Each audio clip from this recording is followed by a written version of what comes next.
Bom dia, quinto ano. Vamos para mais uma aula de história. Hoje, depois de a gente ver o início da República, vamos aí para o período chamado República Velha ou Primeira República, que vai de 1889, que quando houve a proclamação da República, a 1930.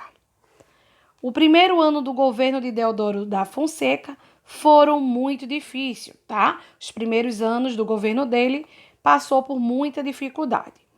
Uma grande crise econômica se iniciou, fazendo com que surgisse a inflação e com ela o aumento do custo de vida, o fechamento de diversas empresas e a desvalorização da moeda. Então, com o aumento aí, com o surgimento, na verdade, da inflação, tivemos aí esses graves problemas que ocorreram nesse período. Foi também um período de mudanças que sofreu resistência, principalmente por parte daqueles que exerciam o poder e não queriam perder seus privilégios. Esses percalços terminaram por tirar os militares do poder. A nova Carta Magna, de 1891, estabelecia que a escolha de deputados, senadores e presidente da República seria direta. Em 1894, o paulista Prudente de Moraes tornou-se o primeiro presidente escolhido por meio do voto e o terceiro da República do Brasil. O que caracterizava seu governo era a oligarquia. O que seria a oligarquia, pessoal? Seria o poder político brasileiro era exercido por um pequeno grupo de pessoas que pertenciam ao mesmo partido político, camada social ou família. Depois que o Brasil passou a ser governado pelos civis, foi implementada a política dos governadores, que consistia em uma estratégia do governo para apoiar os políticos mais fortes em cada estado, com o objetivo de chegar a acordos entre os governos estaduais e federais e assim manipular o legislativo para que apoiasse a política do presidente. E agora vamos falar sobre a política do café com leite. Durante esse período, a economia agrária deu um salto. As elites estaduais, principalmente a paulista e a mineira, ganharam destaque por serem as mais ricas do país, São Paulo destacava-se pela importância do café no mercado mundial e pela industrialização que estava se iniciando na região. E Minas Gerais, pela grande produção de leite e também pelo cultivo do café. Esses dois estados dominaram a política do Brasil, elegendo os presidentes e os vices que pertenciam às elites de ambos. Esse acordo ficou conhecido como política do café com leite, tá? Então, pessoal, esse período aí da política do café com leite, quem, na verdade, elegia quem ia se candidatar era Minas Gerais e Paulista. Então, os únicos candidatos nesse período eram selecionados por eles. Então, eles que dominavam todo o meio político nesse período. Agora falar sobre o coronelismo e o voto do cabresto. No período das eleições, os políticos para conseguir a vitória nas urnas contavam com o apoio dos coronéis, que eram homens poderosos, influentes proprietários de terras e ricos comerciantes que dominavam a região em que viviam. Nessa época, o poder de um coronel era medido pelo número de eleitores, tá? Que ele encontrava. Ou seja, quanto maior o número de candidatos que um coronel elegesse, maior seu prestígio entre os políticos. A figura do coronel surgia principalmente no interior dos estados, onde o Estado ainda não conseguia suprir as necessidades básicas da população. Portanto, os coronéis distribuíam favores como remédios, empréstimos, transportes e às vezes chegavam a usar de violência para conseguir a vitória dos seus candidatos. Essa prática ficou conhecida como coronelismo, ou voto de cabresto, e prosseguiu até a Constituição de 1934, pois favorecia a ação dos coronéis porque o voto não era secreto, sendo possível saber em que os eleitores votavam.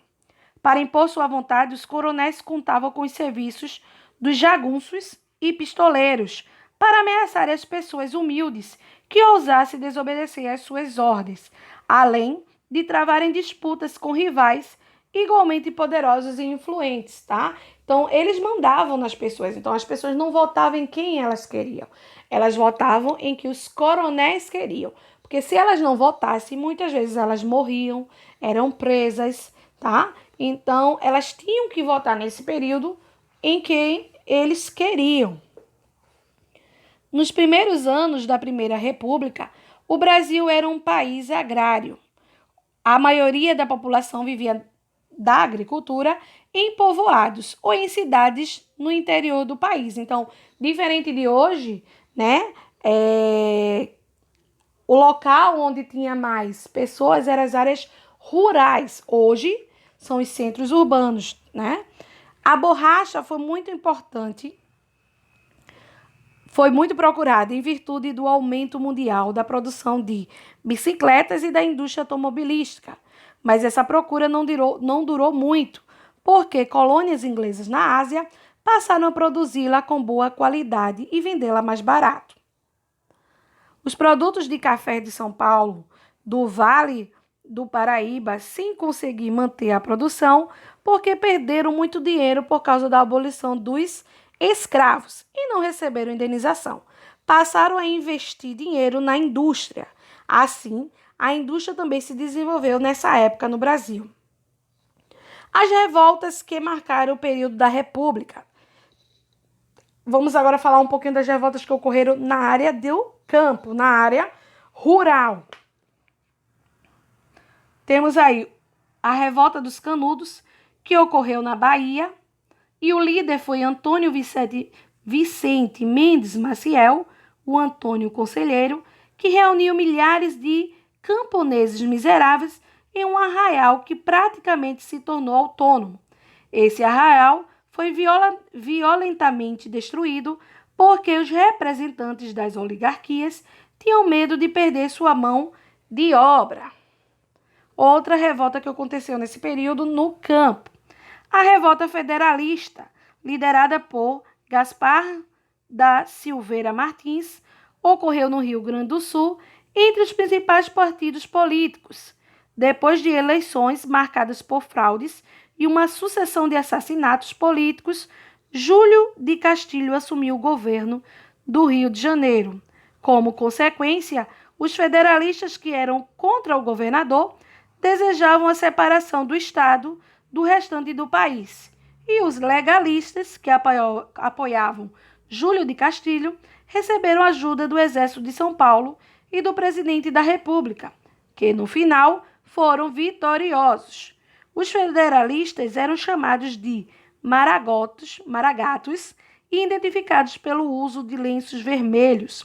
E os liderados por Júlio de Castilho eram chamados de pica-paus ou chimangos e eram identificados pelo uso de lenços brancos.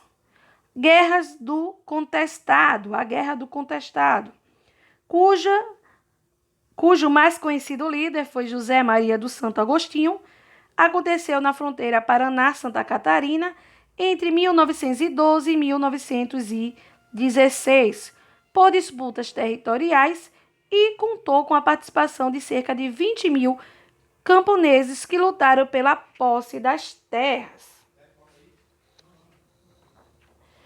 O cangaço surgiu no sertão nordestino, tendo como seu maior líder Virgulino Ferreira da Silva, também chamado por Lampião, que comandava homens e mulheres armados, atacando as cidades que não os apoiavam.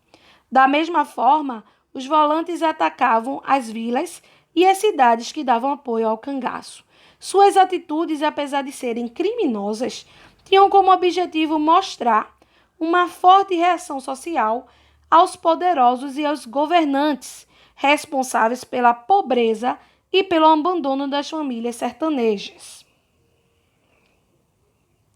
E agora vamos para as revoltas que ocorreram na cidade, tá?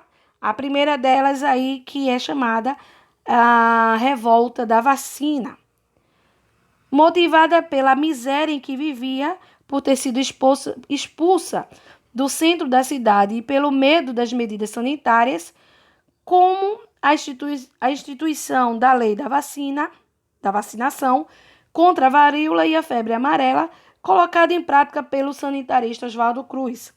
A revolta aconteceu também pela forma que se deu a obrigação de vacinar e o descontentamento da população para com o presidente, que pretendia invadir à força as casas dos mais pobres. Então, nesse período que surgiu aí a vacinação da varíola e da febre amarela, o governo, o presidente, obrigou todas as pessoas deveriam tomar a vacina.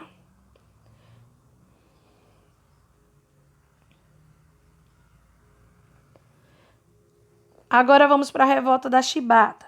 Foi um conflito organizado por marinheiros do Rio de Janeiro que reivindicavam o fim de castigos físicos e a melhora na alimentação. Quem liderou o movimento foi o marinheiro João Cândido. E a revolta do tenetismo, né? Foi um movimento político-militar que, organizado por jovens oficiais das Forças Armadas, principalmente tenentes, pretendiam conquistar o poder pela luta armada e inserir mudanças na Primeira República. Na realidade, os tenentes queriam apenas a restauração das Forças Armadas, a centralização do Estado e o enfraquecimento da oligarquia paulista. Falar sobre aí o declínio, né, o fim aí desse período chamado de República Velha. A maioria dos presidentes ao longo da República Velha foi eleita por indicação da política café com leite, como eu tinha falado anteriormente. O último presidente desse período foi Washington Luiz, indicado por São Paulo. Seu sucessor seria indicado por Minas Gerais. Entretanto, Washington Luiz insistiu em indicar um candidato paulista ao governo, que era Júlio Prestes. Descontente com o não cumprimento do acordo, Minas Gerais juntou-se ao Rio Grande do Sul para fazer oposição e indicaram Getúlio Vargas à presidência e João Pessoa à vice-presidência. Vargas foi apoiado pelos militares que fizeram parte do movimento tenentista. Estava feita a aliança aí liberal. Nas eleições repletas de fraudes, Júlio Prestes venceu, mas a Aliança Liberal não aceitou sua derrota e reagiu. Então, forças rebeladas no Rio Grande do Sul planejaram invadir São Paulo e reagir ao governo. Mas antes que isso acontecesse, 2 generais do Exército e um almirante da Marinha depuseram Washington Luiz e entregaram o poder a Getúlio Vargas. Na verdade, a gente chama isso de golpe militar, que chegou à capital, Rio de Janeiro, procedido por 3.000 soldados. Vargas declararia o fim da República Velha, termo criado por ele, para dar início a uma nova fase da República, que se chamaria agora a Era Vargas, tá? E aí vai começar esse período que é o chamado República Nova ou Nova República, que aí é um assunto futuro, tá certo, pessoal? Por hoje é só. Até a próxima aula.